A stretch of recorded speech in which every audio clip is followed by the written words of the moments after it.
안녕하십니까. 네. 비가 매우 많이 오는 이러한 상황에도 함께 이곳에 오셔서 예배를 드릴 수 있게 되면 정말 감사드립니다.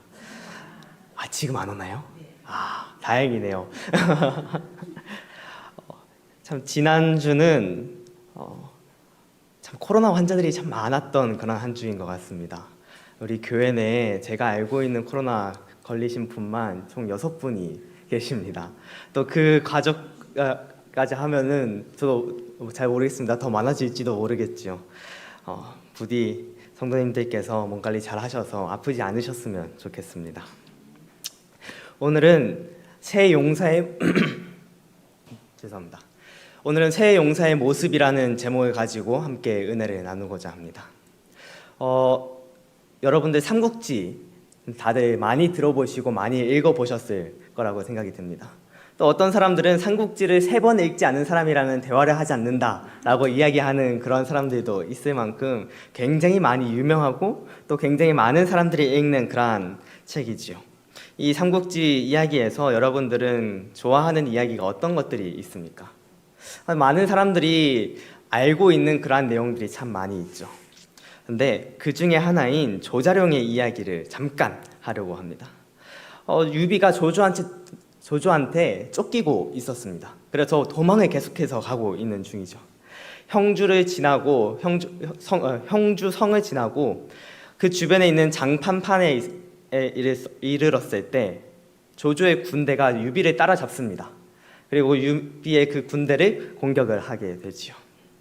이렇게 뒤쪽을 공격을 하는데 그 뒤쪽에는 유비의 아내인 간부인과 미부인이 탄 마차가 있었습니다. 이 조조군은 유비의 아내들이 타고 있는 마차니까 당연히 공격을 했겠지요. 그 공격에 맞서서 조자룡이 등장을 합니다. 이렇게 공격을 받게 된 유비의 아내들과 아들을 구하기 위해서 조자룡이 등장을 하지요.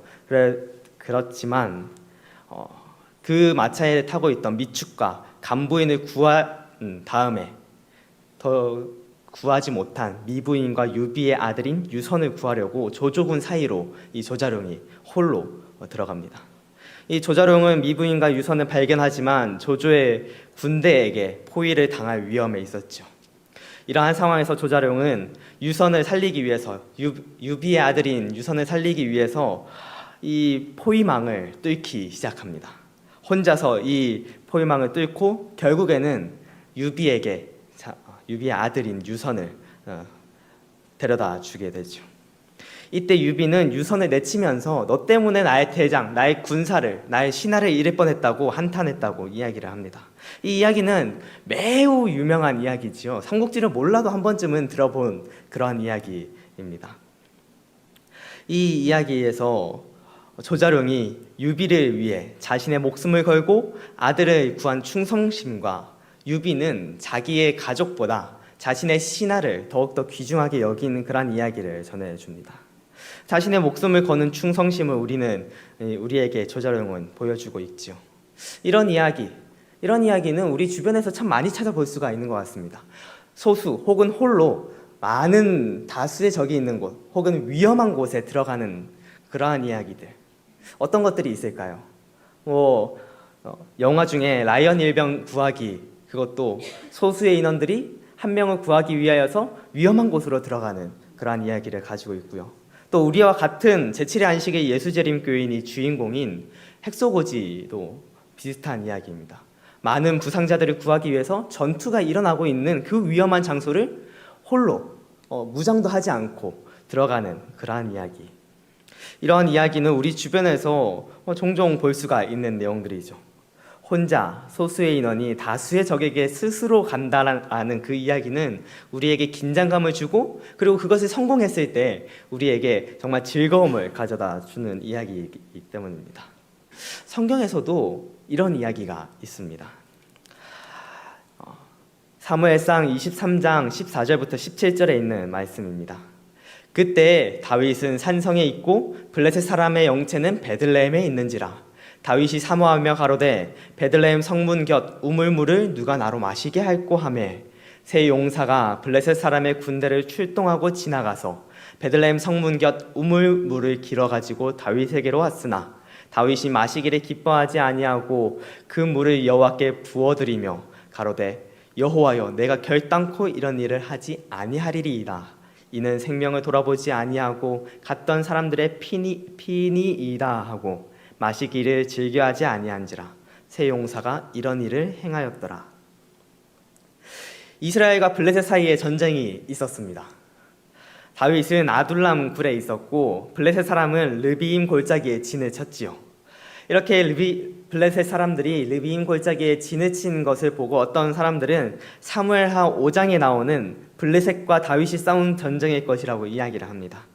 다윗이 하나님께 질문을 해서 하나님 저 블레셋을 공격할까요? 하니까 하나님께서 공격해라 해서 싸워서 이기고 그곳의 이름을 바알브라심이라고 이야기하고 그 뒤에 다시 하나님께 하나님 저 블레셋 또 공격할까요? 물어보니까 하나님께서 이번엔 공격하지 말고 잠깐 뽕나무 숲을에서 기다렸다가 뽕나무 숲을 그 나무 위에서 걸음걸이가 들리거든 그때 기습을 해라 라고 해가지고 다윗이 하나님께서 말씀하신 대로 그대로 해서 큰 승리를 이끈 그 전투와 같은 전투라고 이야기를 많이 합니다.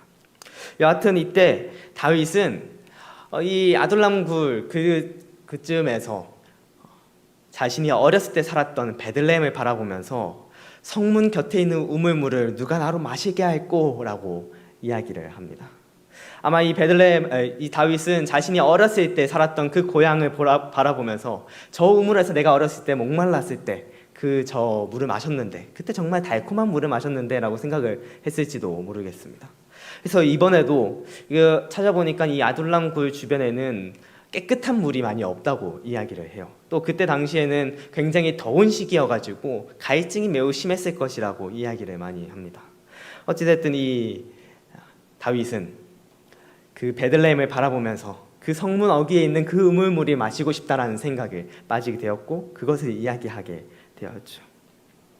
이 이야기를 들은 세 용사 아비새와 브나야 그리고 익명의 이름이 나오지 않는 한 사람은 블레셋 사람들을 뚫고 들어가서 우물물에 이릅니다. 그리고 그 우물물에서 물을 떠다가 다시 그 바벨론이래요.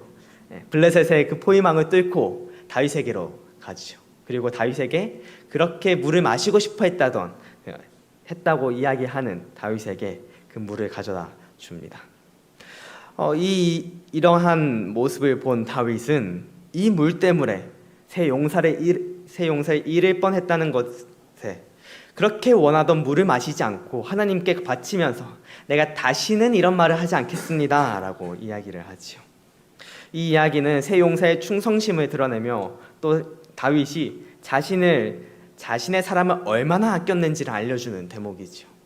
흔히 제가 맨 처음에 알려드렸던 조자룡의 이야기와 조자룡과 유비의 이야기와 매우 유사한 그러한 이야기입니다.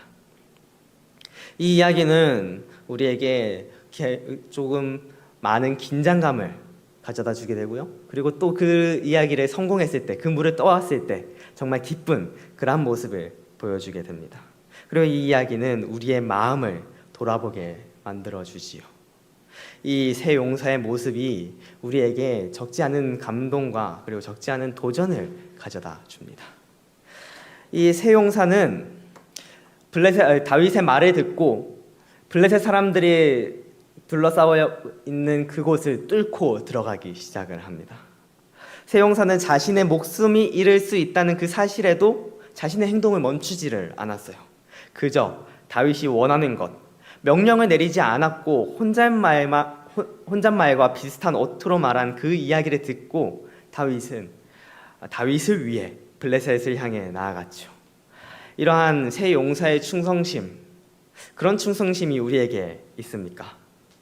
바울은 디모데에게 이렇게 이야기를 합니다. 내가 그리스도 예수의 좋은 군사로 나와 함께 고난을 받을지니. 또한 우리가 지금 교과 공부로 배우고 있는 에베소서에서는 우리가 하나님의 전신갑주를 입으라고 이야기를 하고 있지요. 또 바울은 로마에 있는 사람들에게 보내는 그 편지 가운데서 우리의 몸이 무기라고 이야기를 하고 있습니다.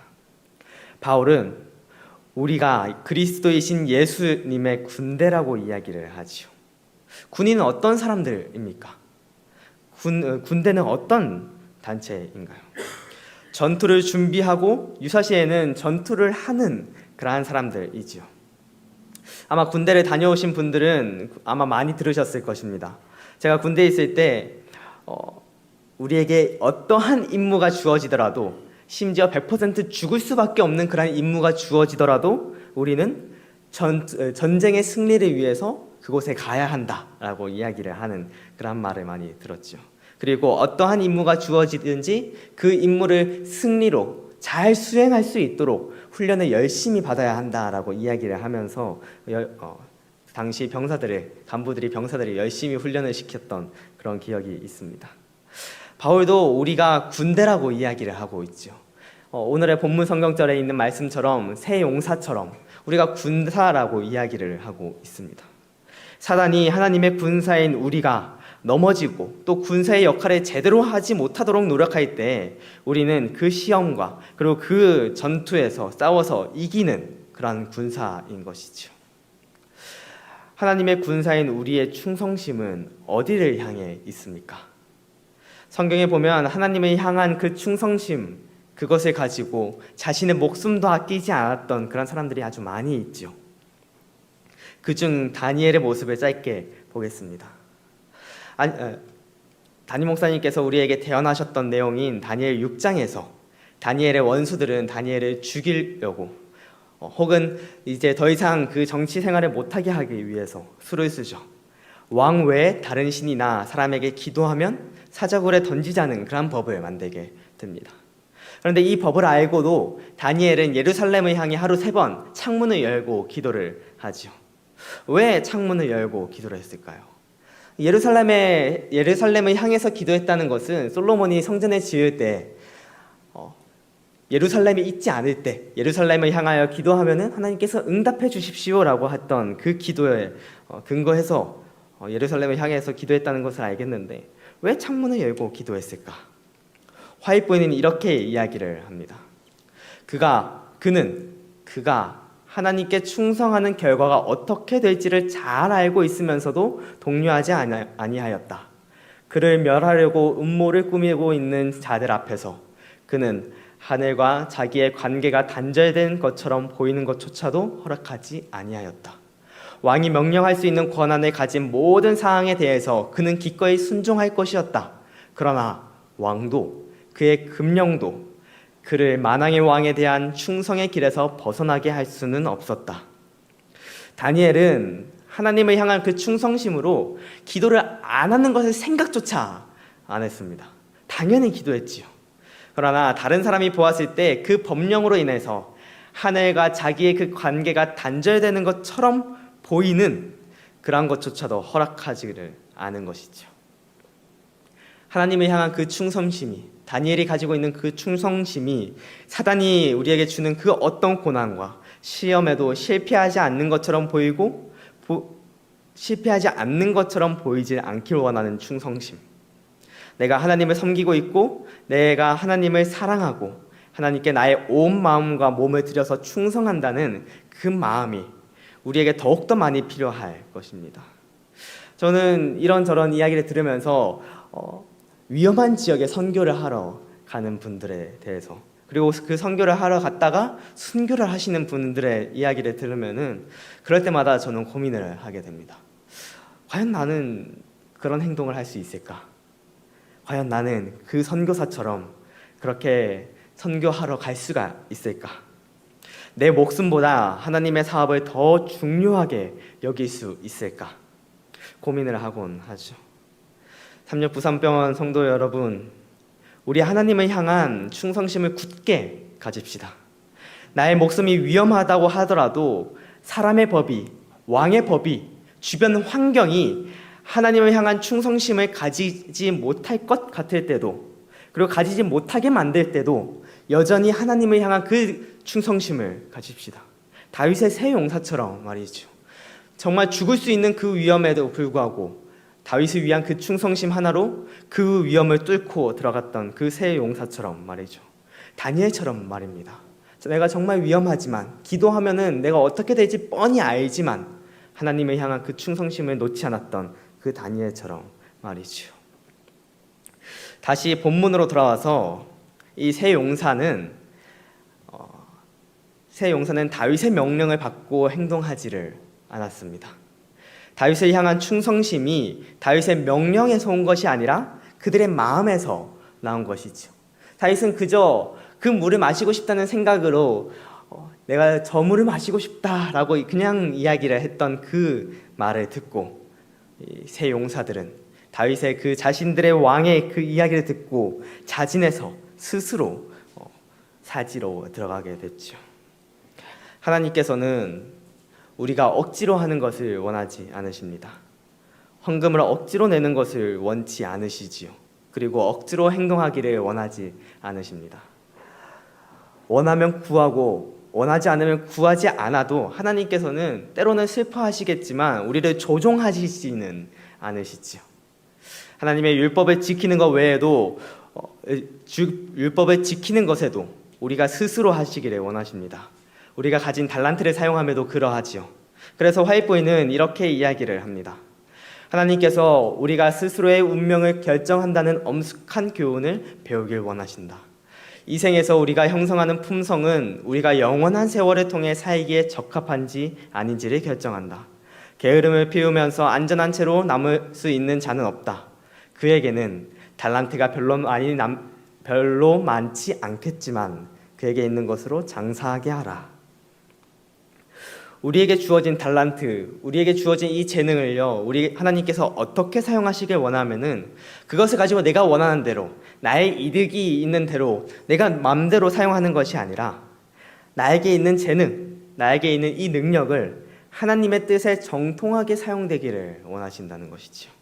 그런데 이런 모든 것을 원하시지만 그렇게 하나님의 뜻과 같은 방향으로 이 달란트를 사용하시기를 원하시지만 한 가지 더, 우리가 스스로 그렇게 사용하기를 더욱더 원하신다는 것이죠. 하나님께서는 우리가 스스로 운명을 결정하는 엄숙한 교훈을 배우시기를 원한다고 이야기하는 것처럼 말이죠.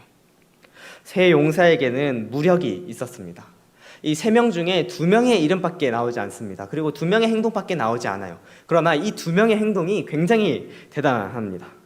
첫 번째, 이 세 용사 중 두목인 아비새는 창을 들어서 그 창으로 적 300명을 죽였다고 이야기를 합니다. 홀로 300명을 죽였다고 이야기를 하죠.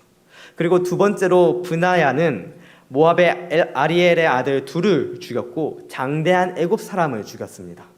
이 오늘의 본문 성경 자유가 평행 구절인 역대상 11장 23절에서는 이 애굽 사람에 대해서 이렇게 이야기를 하고 있는데요. 이 브나야가 또 장대한 애굽 사람을 죽였는데 그 사람의 키가 5규빗이요라고 이야기를 하고 있습니다. 1규빗은 약 45.6cm 정도 됩니다. 45.6cm 곱하기 5, 5규빗이라고 이야기를 하니까 곱하기 5를 하면은 약 230cm 정도가 되죠. 1m 30cm, 2m 30cm. 엄청 큰 키죠. 미국의 그 농구 선수인 게오르그 뮤레산이라는 사람은요, 이게 여러분들이 보시기에 왼쪽에 있는 가장 키가 큰 이 사람이 2m 30cm라고 이야기를 합니다. 이 사람의 키와 동일한 그런 모습인 것이죠. 장대한 애굽 사람을 이렇게 키가 큰 사람. 그런데 이 브나야는 키가 크다 혹은 체격이 좋다 이런 말은 없는 걸로 봐서는 그냥 평상 여타 다른 일반인과 체격이 비슷했을 것 같습니다. 엄청나게 키가 큰 이러한 애굽 사람을 죽였는데 이것을 그냥 죽인 것도 아니고 애굽 사람은 창을 가지고 있고 이 브나야는 막대기 하나로 가지고 가서 이 막대기 하나로 창을 뺏어다가 그 창으로 애굽 사람을 죽였다고 이야기를 하고 있죠. 그러니까 얼마나 기술이 뛰어났겠습니까? 전투에 있어서 타고난 재능을 가지는 아주 잘 싸우는 그러한 사람들이었죠. 나머지 나오는 한 명이 어떠한 모습을 가졌는지 어떠한 재능을 가졌는지는 잘 모르겠으나 이 2명에 비해서 결코 밀리지 않는 그런 무력을 가졌을 것 같습니다.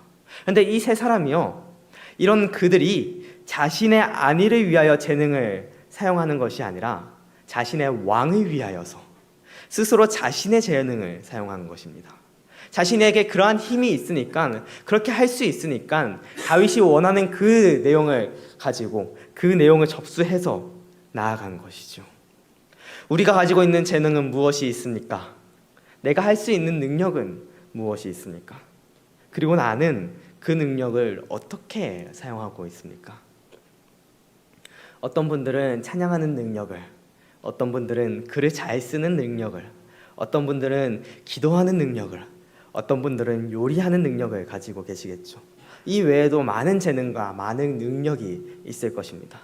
그 모든 것을 나는 지금 어떻게 사용하고 있습니까? 우리의 능력을 우리가 충성하는 분을 위하여 사용하는데 스스로 사용하는 저와 모든 성도님들이 되길 바랍니다. 이렇게 세 명의 용사는 다윗을 위하여서 목숨을 아끼지 않고 자신이 할 수 있는 그 능력을 가지고 스스로 그 사지로 걸어갔습니다. 우리도 이러한 모습을 보여야겠죠. 예수님이 향한 그 충성심과 그리고 예수님을 향한 그 충성심을 가지고 내가 가지고 있는 이 재능을 내가 원해서 자원해서 사용하는 그러한 모습을 가져야 할 것입니다. 왜냐면요, 예수님께서도 이러한 모습을 우리에게 보여주셨기 때문입니다. 예수님께서도 목숨을 아끼지 않으셨습니다. 예수님께서도 사지로 스스로 걸어 들어오셨죠. 성경은 이야기를 합니다. 빌립보서 2장 6절에서 8절까지 그는 근본 하나님의 본체시나 하나님과 동등됨을 취할 것으로 여기지 아니하시고 오히려 자기를 비어 종의 형체를 가져 사람들과 같이 되었고 사람의 모양으로 나타나셨음에 자기를 낮추시고 죽기까지 복종하셨으니 곧 십자가에 죽으심이라. 또한 화이트보이는 이렇게 이야기를 합니다. 인류를 영원한 사망에서 구원하시기 위하여 하나님의 아들께서는 불순종에 대한 징벌을 친히 짊어지시기를 자원하셨다. 예수님께서는요, 하나님의 본체십니다. 하나님과 동등됨을 취하실 수 있으셨어요.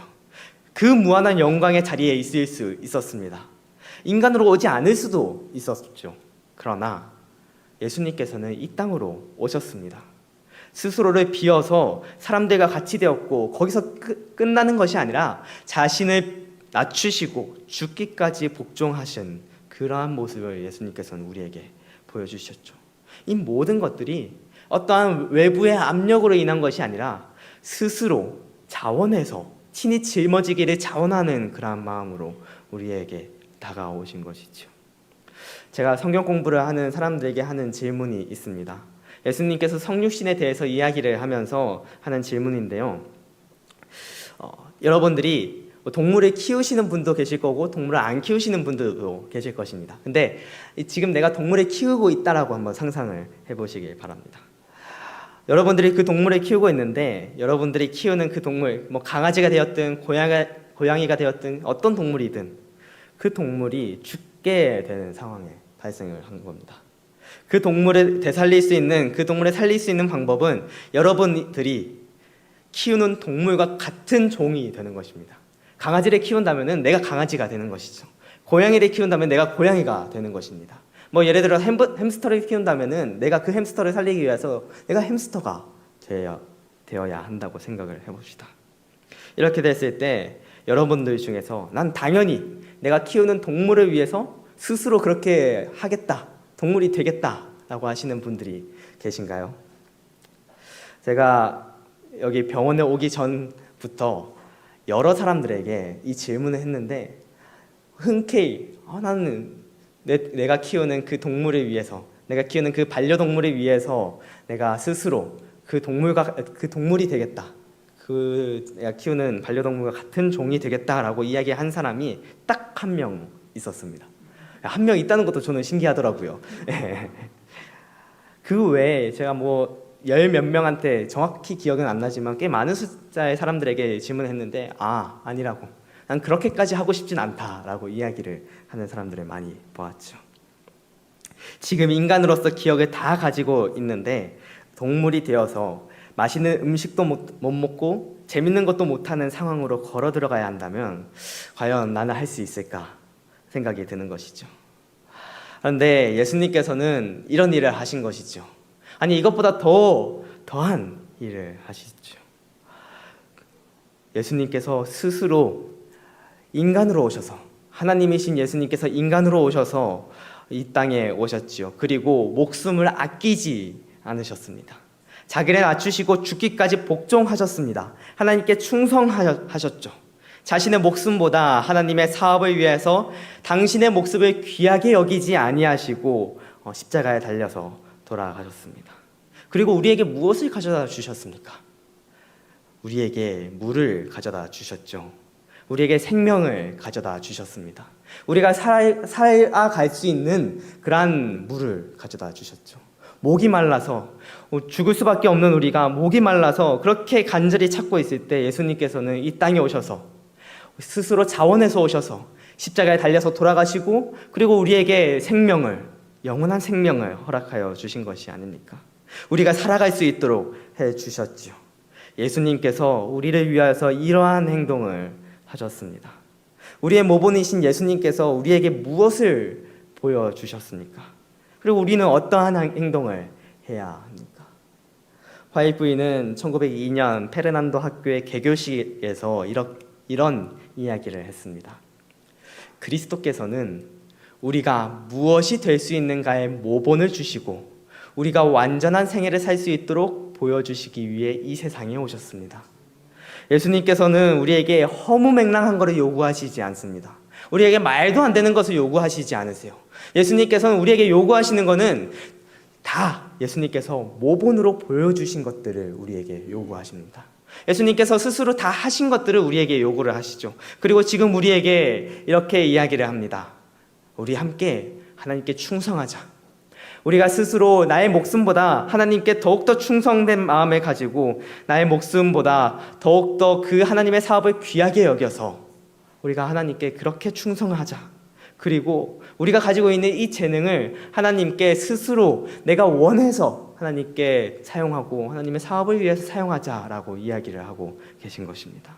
예수님께서 스스로 이 땅에 오셔서 우리를 위하여서 십자가에 달려 돌아가셨던 그 모습처럼 우리도 하나님의 사업에 있어서 우리가 스스로 그 사업에 동참해서 그리고 하나님을 향한 충성된 마음을 가지고 우리에게 어떠한 일이 있든지 우리가 그러한 모든 것들을 다 견디고 이겨나가자라고 하나님께서 말씀을 하시고 계시죠. 마치 이 세 명의 용사처럼 말입니다. 블레셋 군사들이 매우 많이 있었지만 자신이 가지고 있는 그 무력, 그것이 있었기 때문에 이 세 명의 용사들은 스스로 그 포위망을 뚫고 우물로 나아가지 않았습니까? 그리고 그렇게 포위망을 뚫고 나아간 그 모든 것들의 사이에는, 그 마음에는 다윗을 향한, 자신들의 왕을 향한, 자신들의 그 임금을 향한 그 충성심, 정말 자신의 목숨보다 더 귀하게 여기는 그 충성심을 가지고 있지 않습니까? 우리의 삶 속에서, 나의 삶 속에서 나는 이러한 세 명의 용사처럼, 나는 이러한 예수님의 모습처럼 그러한 모습을 가지고 있습니까? 사랑하는 우리 삼육부산병원 성도 여러분, 우리 하나님을 향한 치열하고 강하고 두꺼운 충성심을 가지고 하나님의 사업에 스스로 담대하게 뛰어들어가는 우리 모두가 되면 정말 좋을 것 같습니다. 그렇게 될 때 예수님께서는 다니엘처럼 이곳에 나오는 세 명의 용사처럼 그 모든 일들을 충실하게 수행할 수 있을 것으로 인도하실 것이라는 것을 저는 강하게 믿고 있는 것이죠. 초반에 이야기한 소수의 사람이 다수의 적들이 둘러싸고 있는 그곳을 향해 들어갈 때 그 긴장감, 그러한 긴장감이 있겠지만 하나님께서 함께 하신다면은 그러한 긴장감은 모두 다 내려놓고 하나님께서 우리와 함께 하시고 또 예수님께서 우리에게 보여주신 그 모본에 따라서 행동하게 된다면은 우리가 완전한 생애를 살 수 있도록 하나님께서 인도하여 주신다는 것을 우리는 꼭 기억하였으면 좋겠습니다.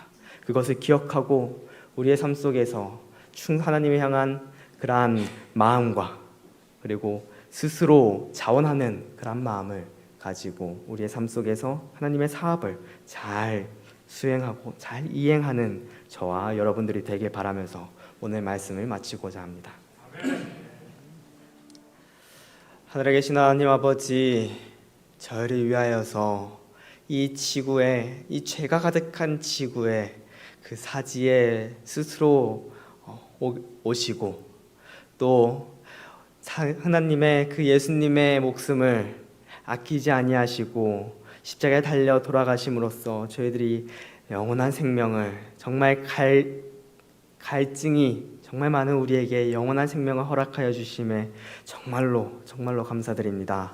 하나님, 예수님께서 우리에게 보여주셨던 그 모본을 따라서 저희들도 하나님을 향한 그 마음을, 충성심을 가질 수 있도록 인도하여 주시옵고, 또 우리가 가지고 있는 그 모든 재능과 그 모든 달란트들을 스스로 하나님의 그 사업에 사용할 수 있도록 저희들을 인도하여 주시옵소서. 저희들의 그 모든 삶 속에서 저희들이 이야기하고 말하고 또 저희가 하루하루를 살아가는 그 모든 삶 속에서 예수님의 모본을 기억할 수 있도록 인도하여 주시옵고, 예수님의 그 가르침을 기억하여서 저희가 예수님처럼 닮아가고, 그렇게 되었을 때 저희가 더욱더 예수님과 가까운 그러한 삶을 살아갈 수 있도록 인도하여 주시옵소서.